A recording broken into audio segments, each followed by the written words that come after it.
you can work on micro habits with regards to your conscientiousness. And I think the best micro habits is to set up some aims for yourself, goals that you actually value. Well, all right, you're going to have to put some effort into your life, and you need to be motivated to do that. And so what are the potential sources of motivation? Well, you could think about them in the big five, but then there are dimensions that you want to consider your life across. And so we ask people about, well, you know, if you could have your life the way you wanted it in 3 to 5 years, if you were taking care of yourself properly, you know, what would you want from your friendships? What would you want from your intimate relationship? How would you like to structure your family? What do you want for your career? Well, how are you going to use your time outside of your job? And how are you going to regulate your mental and physical health, and maybe also your drug and alcohol use? And then maybe, you know, you develop a vision of what you would like your life to be once the goal is established, and then you break down the goal into micro processes that you can implement. The micro processes become rewarding in relation to their causal association with the goal, and that tangles in your incentive reward system. And the way it works is that it works better if it produces positive emotion when it can see you moving towards a valued goal. Okay, well, what's the implication of that? Better have a valued goal, because otherwise you can't get any positive motivation working out. And so the more valuable the goal, in principle, the more the micro processes associated with that goal start to take on a positive charge. And so what that means is, well, you get up in the morning and you're excited about the day, you're ready to go. And so as far as I can tell, what you do is you specify your long-term ideal. You do that in some sense as a unique individual. You want to specify goals that make you say, oh, if that could happen as a consequence of my efforts, it would clearly be worthwhile. Because the question always is, why do something? Because doing nothing is easy. You just sit there and you don't do anything. That's real easy. The question is, why would you ever do anything? And the answer to that has to be because you've determined by some means that it's worthwhile. And then the next question might be, well, where should you look for worthwhile things? And one would be, well, you could consult your own temperament.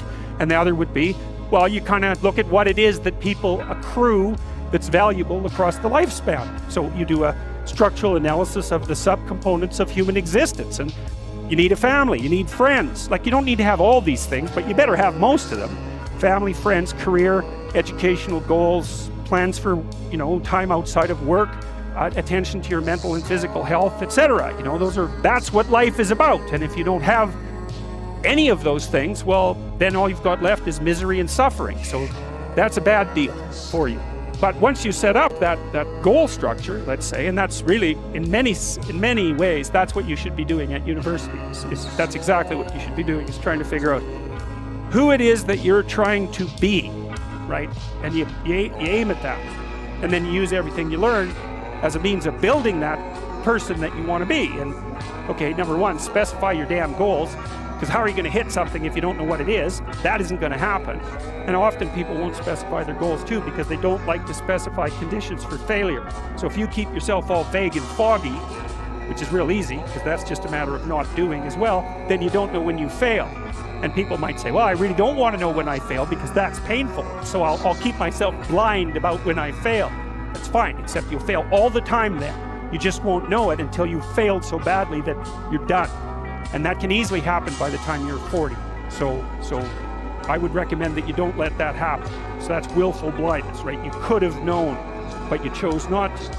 Okay, so once you get your goal structure set up, you think, okay, if I could have this life, looks like that might be worth living, despite the fact that it's going to be anxiety-provoking and threatening, and there's going to be some suffering and loss involved in all of that, obviously. The goal is to have a vision for your life such that, all things considered, that justifies your effort. Okay, so then what do you do? Well, then you turn down to the micro routines. It's like, okay, well, this is what I'm aiming for. How does that instantiate itself day to day, week to week, month to month? And that's where something like a schedule can be unbelievably useful. Google Calendar. It's like, make a damn schedule and stick to it. Okay, so what's the rule with the schedule? It's not a bloody prison. That's the first thing that people do wrong. They say, well, I don't like to follow a schedule.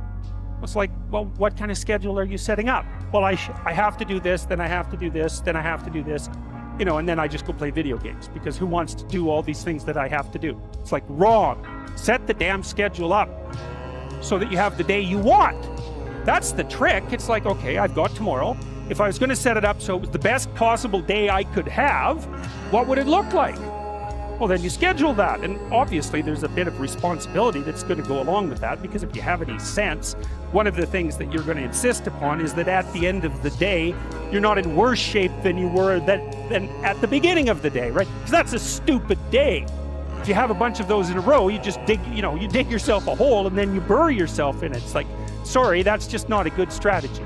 It's a bad strategy. So maybe 20% of your day has to be responsibility and obligation, or maybe it's more than that, depending on how far behind you are. But even that, you can ask yourself, okay, well, I've got these responsibilities. I have to schedule the damn things in.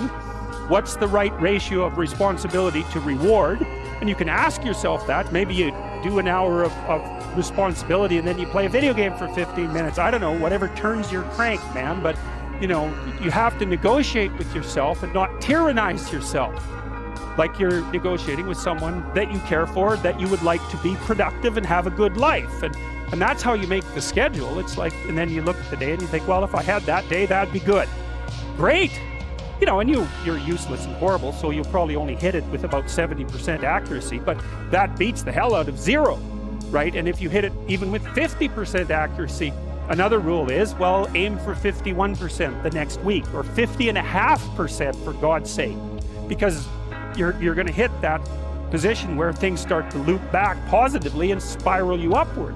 And so that's one way that you can work on your conscientiousness, is plan a life you'd like to have.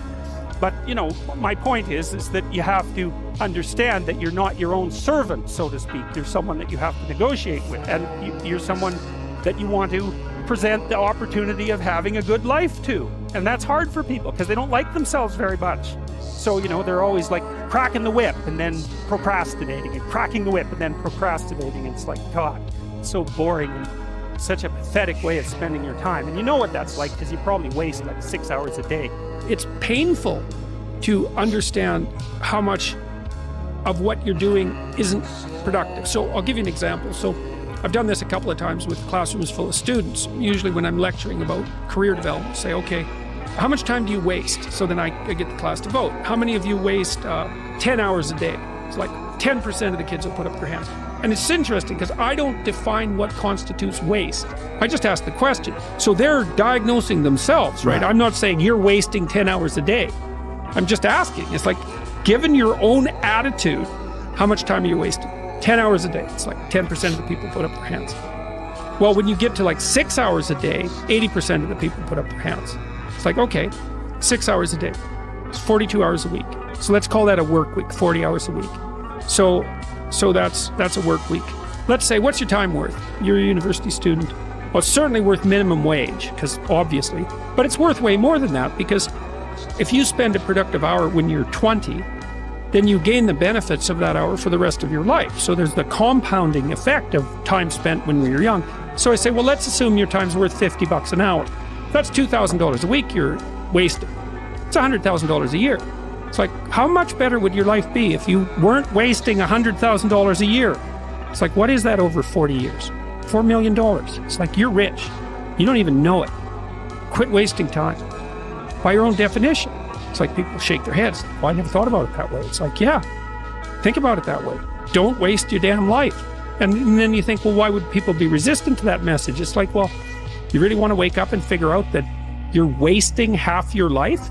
And when people do that kind of wasting, they actually hate it. It's like, so it's painful.